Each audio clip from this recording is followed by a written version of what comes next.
rocking the health world through the power of radio. It's the Robert Scott Bell Show. Back into the realm of quantum computing with Mike Adams, the Health Ranger, here on the Robert Scott Bell Show. Mike, this story that we covered, actually for months we've been covering, since you talked about the quantum computing, most recently the acquisition of computers that seemingly take a step closer to this. We talked about the controversy of computers with consciousness and how this could activate what's called Skynet in the science fiction realm. But those realities are there, and there are people that are deluded and bizarre enough to believe that might be a good thing. Who is this guy Kurzweil? What's this all about?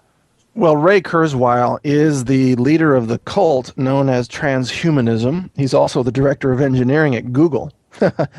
Now, this guy, he's got a bit of a following, and he says that by the year 2045, we can all merge with the machines by uploading our minds to computers and discarding our bodies.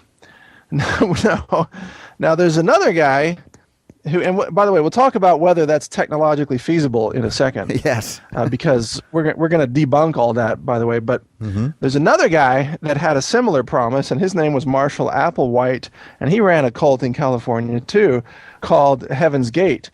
And he said that you're all going to merge with the alien mothership when it arrives on the back of the Hale-Bopp comet.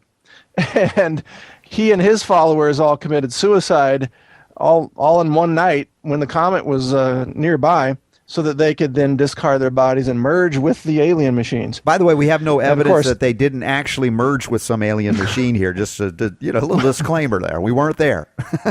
Well, you're right. All we know is that the coroner was very busy that night chucking bodies into the cooler. So yeah, no. So maybe they did actually merge with the alien machines. Who knows? We wish them all the best. But no, this is a bizarre. Of all the bizarre stories we've covered, this one is right up there with this transhumanism cult. I guess I don't know the dogma of that cult. Do you have a little bit of insight into what they claim besides this ability to merge with computers or something?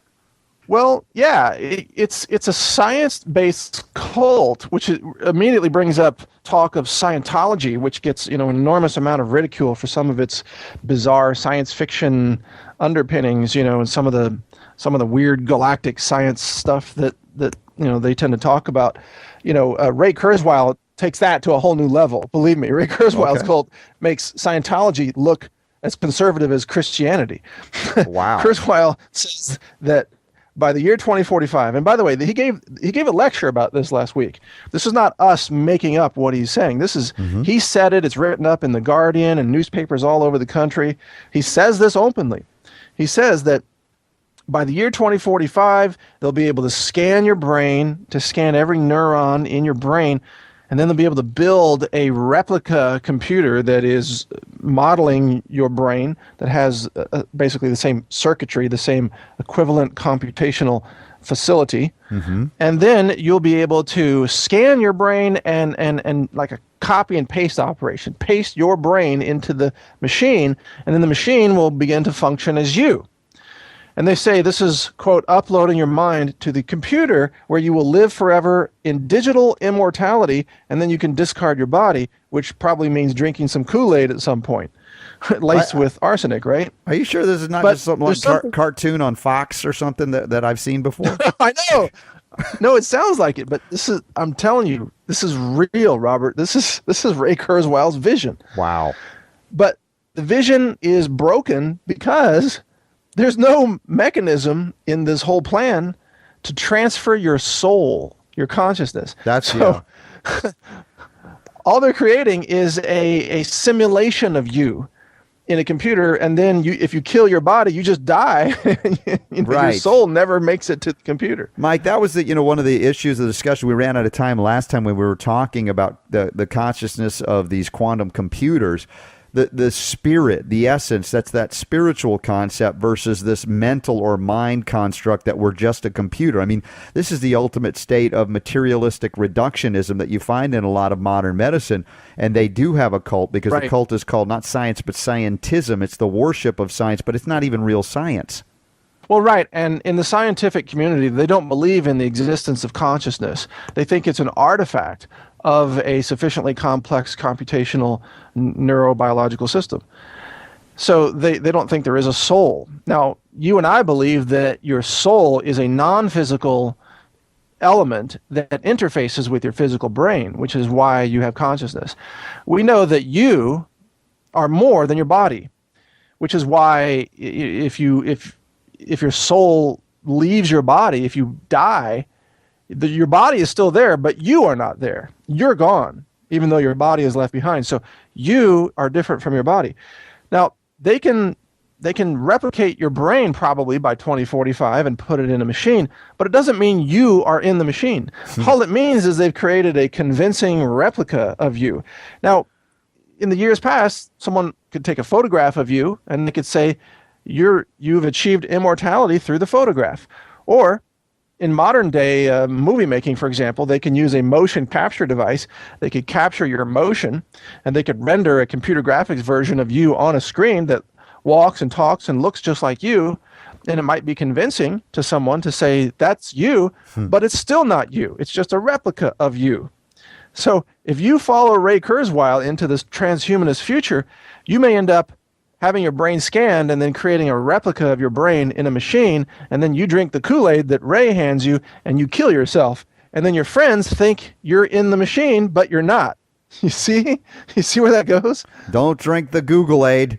I'm just saying. Exactly. Yeah, it's not looking good up there. I'm really stunned by it because this is not a story I've actually followed. I guess I kind of dismiss these folks as being so far out of the realm of that I'm like, okay, why do I want to cover this? Unless it's for humor's sake. But it's not humorous when someone like the Marshall Applewhites of the world will take a lot of folks with them out of the life chain, promising them, binding to a Hale-Bopp comet or some alien behind it. So there is, I guess, is anybody raising a little alarm bell here with this guy, or is he just kind of carrying on because he's a Google guy?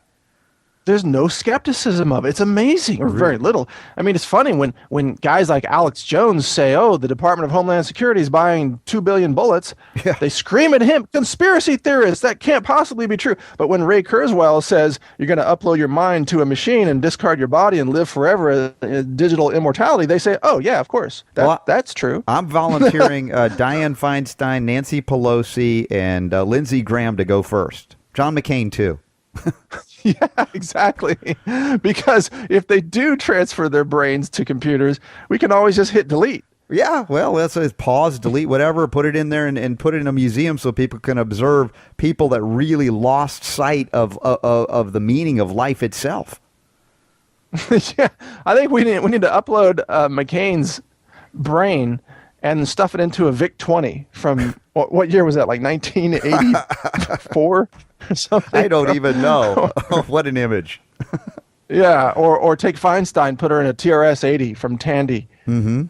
Well, actually, you could connect their brains to drones because they don't seem to have problems with droning other people around the world, much less American citizens at this point. So maybe they could live out their fantasies, just kind of bind to that technology. Yeah, exactly. There's all kinds of interesting things we could do with their brains if we do manage to scan them and upload them. But, this just proves the point that people will believe almost any kooky nonsense, but then they're skeptical of what's real. So, the NSA really is spying on you. Nobody believes that, or very few. But then they will believe that, follow Ray Kurzweil, your brain's going to be transferred to a cybernetic entity and you're going to live forever as a digital avatar.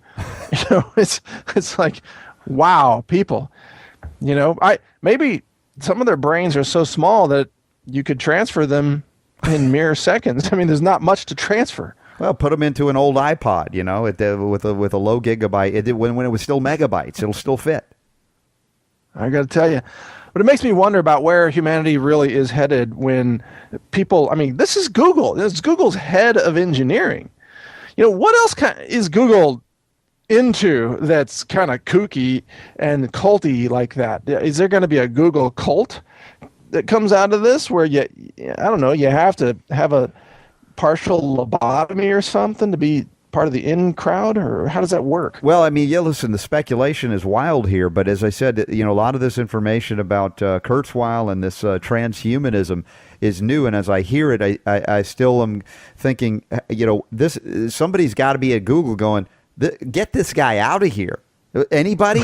or if no, not, they invited him in. Wow. No, they hired him just, I don't know, a couple years ago. When he was preaching the same stuff, they brought him in. They're like, yeah, this sounds great. Let's bring this guy in. Well, where's the next search engine we can leap to? Because this one's gone well beyond the deep end. Well, Start Page, is the privacy search engine. That's the one that I tend to use. Mm-hmm. But, look, there are going to be some very advanced robots, okay? There's going to be some AI. We talked about quantum computing. That's real. That's already here. They've already got 512 qubit computers, quantum computers, that are running, and Google has one of those. Yeah, no, that kind of technology, as you say, is real. It is happening. It is manifesting. And, the concern we all have for that is if it starts running itself. And, the humans are bad enough with creating this stuff and trying to control it or controlling it for evil purposes. But certainly to not have any governor on that or an ability to do a kill switch on it, that is greatly concerning. Yeah, what we really see is, especially with Google, a lot of really high IQ individuals running around like children with their fingers on nuclear launch buttons. They have no wisdom. They have no core philosophy. They're just really, really smart, but really, really stupid when it comes to wisdom. They're technically smart, but lacking wisdom. So that's a very dangerous combination. That's what gives us things like atomic bombs, or maybe a singularity of death, because Ray Kurzweil always talks about the singularity is coming, the singularity is coming. Well, in his mind, that might mean everybody marches into a gas chamber so they can be uploaded into his network, patent pending Kurzweil cybernetic Skynet system.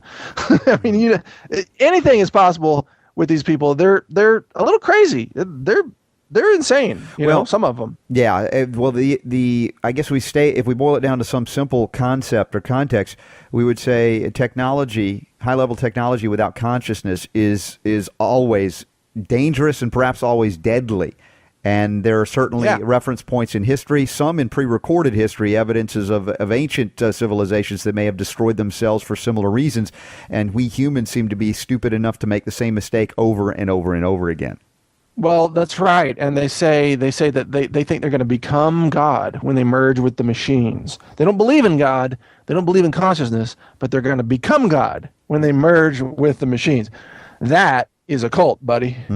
Well, and it's an overemphasis on the mind, a worship of the mind, if you will. And it isn't that we're against being mentally having acuity and thoughts, but the thing is they've kind of separated that out, and they're no longer thinking rationally or clearly or even questioning whether these ideas are are reasonable or good.